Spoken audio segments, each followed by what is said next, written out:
সুপ্রিয় দর্শক, আসসালামু আলাইকুম। আজকের পর্বে আমি আমার চ্যানেলে নতুন একটি রেসিপি নিয়ে আসলাম। আজকে তৈরি করব বাসন্তী পোলাও। তো বাসন্তী পোলাও আমি কিভাবে তৈরি করি সেটা আপনারা দেখতে থাকেন।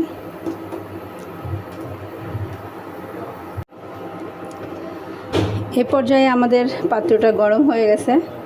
আমরা এর মধ্যে পরিমাণ মতো তেল দিয়ে দেব। আর ফ্লেভারের জন্য আমি একটু ঘি অ্যাড করব। আপনারা যারা পর্যাপ্ত পরিমাণ ঘি আছে আপনাদের বাসায়, তারা পুরা রেসিপিটাই আপনারা ঘি দিয়ে করতে পারেন।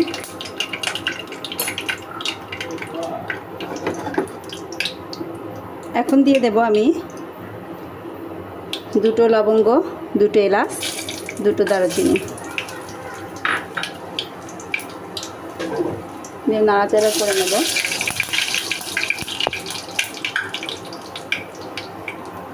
এখন দিয়ে দেব হলুদ মাখানো পোলাওয়ের চাউল। যেহেতু আমি বাসন্তী পোলাও তৈরি করছি, সেখানে একটু বাসন্তী কালারের জন্য এখানে অবশ্যই হলুদটা মিক্সড করতে হবে।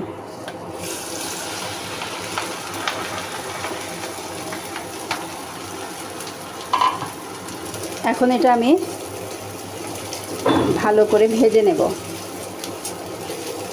পোলাওটা সাধারণত যত বেশি ভাজা হবে, এটা তত বেশি ঝরঝরে এবং খেতে মজা হয়।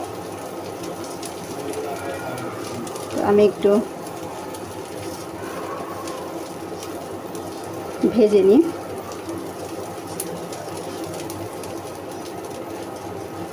আমি ফিরে আসছি কিছুক্ষণ পর, একটু ভেজে নিয়ে 2 মিনিট পরে ফিরে আসছি, সঙ্গে থাকবেন।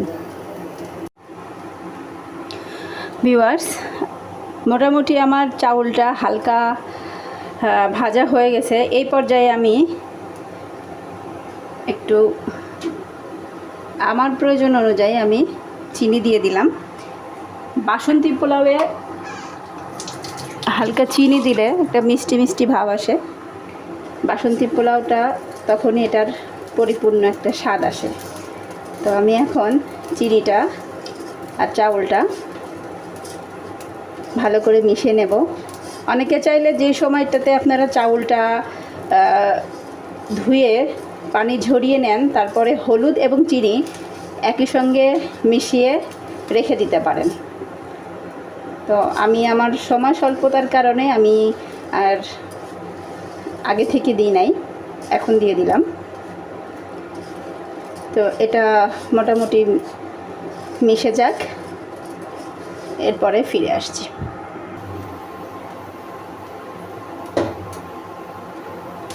ভিউয়ার্স, আমার চাউলটা ভাজা হয়ে গেছে। এ পর্যায়ে আমি পানিটা অ্যাড করব।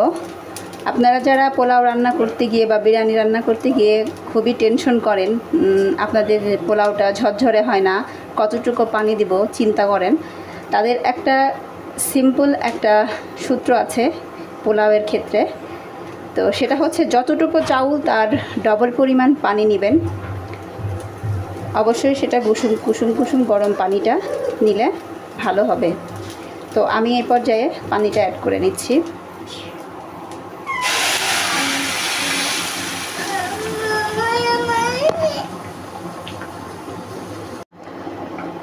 ভিউয়ার্স, আমাদের পানিটা দিয়ে আমি নাড়াচাড়া করে নিয়েছি। এ পর্যায়ে আমরা ঢাকা দিয়ে রাখব কিছু সময়। ভিউয়ার্স, ফিরে আসলাম। এই পর্যায়ে আমরা স্বাদ মতো লবণ অ্যাড করব। আপনাদের কোয়ান্টিটি বুঝে আপনারা লবণটা অ্যাড করবেন। লবণটা আমি দিয়ে দিলাম এবং কিছুটা কিশমিশ দিয়ে দেব। আপনারা হাতের কাছে যদি বাদাম কিশমিশ থাকে আপনারা অ্যাড করবেন। আমি দিয়ে দিলাম। এখন ঢাকা দিয়ে রেখে দেব পোলাওটা হওয়ার জন্য। সঙ্গে থাকুন ভিউয়ার্স।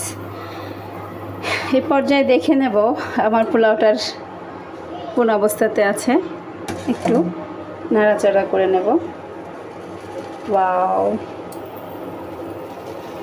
আমার পোলাওটা হয়ে গেছে। এখন উল্টিয়ে পাল্টিয়ে নেব যাতে তলানিতে লেগে না যায়।